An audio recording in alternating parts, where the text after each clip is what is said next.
जब हम लोग सन्यासी बने हैं ओशो के, और जो लोग सन्यासी नहीं हैं वो लोग भी सेम मेडिटेशन कर सकते हैं, उन्हें भी वह अनुभूति है जो हमें है। तो हमारे और जो सन्यासी नहीं है उनमें अंतर क्या है सिवाय माला के? बहुत अंतर है, बहुत ज़्यादा अंतर है। विधियां जो भी हैं, जिस गुरु ने जो विधि दी है उस गुरु की कृपा से ही वो विधि जीवंत रहती है और काम करती है। भगवान ने इसको अपने जीवन काल में बहुत बार कहा था। तो जो ओशो की विधियां हैं, ध्यान की विधियां हैं, उसकी जो टेक्निकल पार्ट है वो बहुत महत्वपूर्ण नहीं है। उसका जो प्राण है ना, वो महत्वपूर्ण है।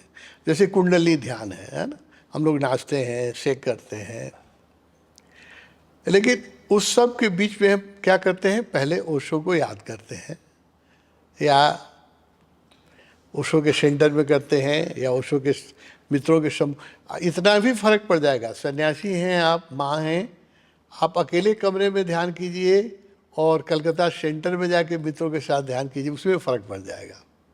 क्योंकि वो जो सेंटर है वो डेडिकेटेड स्पेस है ओशो का, है ना। उस कमरे में सिर्फ ध्यान होता है, कुछ नहीं होता है।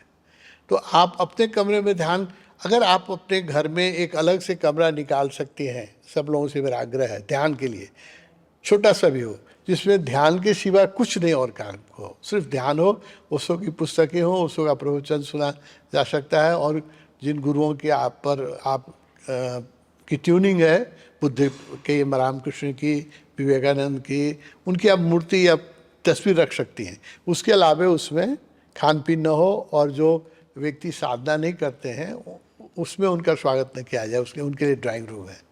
तो अगर आप, मेरा आग्रह है सब मित्रों से जो सुन रहे हैं, अपने घर में एक कमरा यदि आप भगवान के लिए निकाल सकते हैं, अपने लिए, अपनी साधना के लिए निकाल सकते हैं, तो उसमें भगवान की उपस्थिति रोज़ रोज़ प्रगाढ़ होती जाएगी।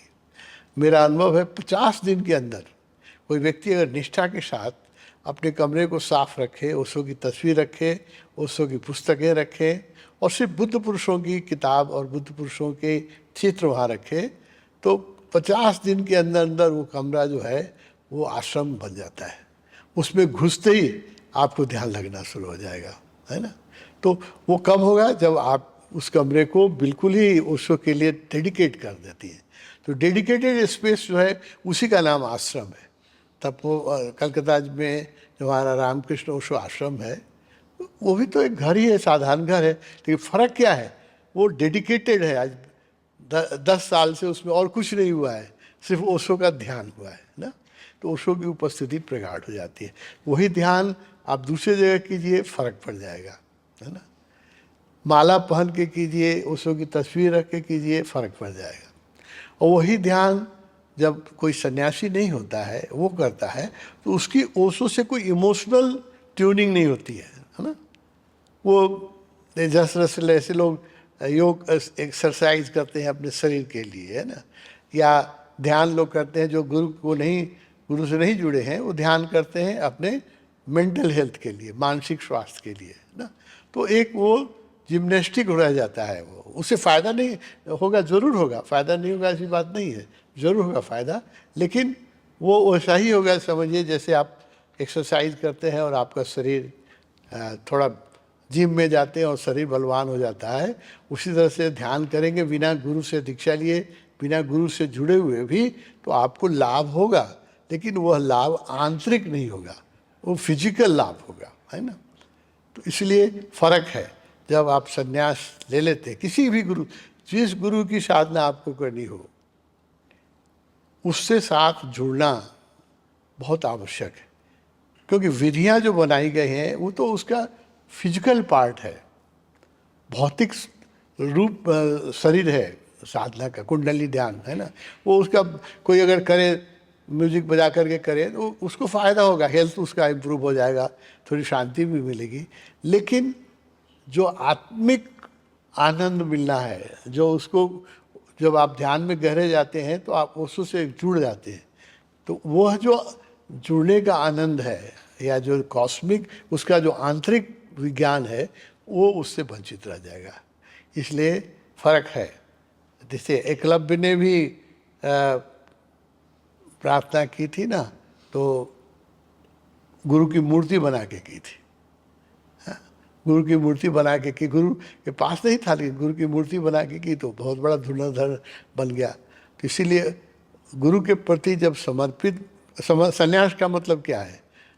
कम से कम संन्यास का मतलब यही है कि एटलीस्ट हम सब के पास अहंकार है, और अहंकार की एक जनरल अंडरस्टैंडिंग ये है कि मैं सबसे समझदार व्यक्ति हूँ। हर व्यक्ति का अहंकार यही कहता है कि मैं बहुत समझदार व्यक्ति हूँ, मुझे मौका मिल जाए तो मैं कमाल करके दिखा दूंगा।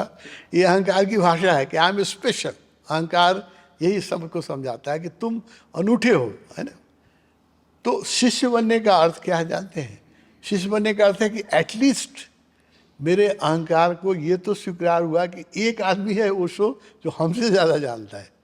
इतना भी लोग मानने के लिए तैयार नहीं है। जो सन्यासी नहीं है, जो गुरु के शिष्य नहीं, वो इतना भी मानने के लिए भीतर से तैयार नहीं कि हमसे ज़्यादा रामकृष्ण जानते हैं या ओशो जानते हैं या विवेकानंद जानते हैं। इतना भी मानने के लिए अहंकार तैयार नहीं होता है। इसलिए शिष्यत्व का महत्व है झुकना। हाँ, जब आप झुकते हैं तभी आपकी गागर बढ़ती है, नहीं? जो अकड़ा रहता है वो रिक्त ही जाता है, रिक्त निकल आता है। इसलिए जो लोग दीक्षा लेकर ध्यान करते हैं फर्क पड़ जाएगा। मैंने जब हम लोग भोसो से जुड़े उसमें दीक्षा थी ही नहीं। मैं दीक्षा शुरू के 2 साल पहले उससे से जुड़ा, तो दीक्षा थी ही नहीं। तो हम लोग ध्यान करते थे लेकिन उस ध्यान में वो गहराई नहीं मिलती थी जो सन्यास के बाद मिली। क्योंकि सन्यास के बाद साक्षात उसो की उपस्थिति, वो कमिटमेंट है, अस्तित्व का एक कमिटमेंट है। हम समर्पण का कमिटमेंट करते हैं और गुरु हमें रूपांतरण का कमिटमेंट करते हैं। इसलिए फर्क जरूर पड़ जाएगा।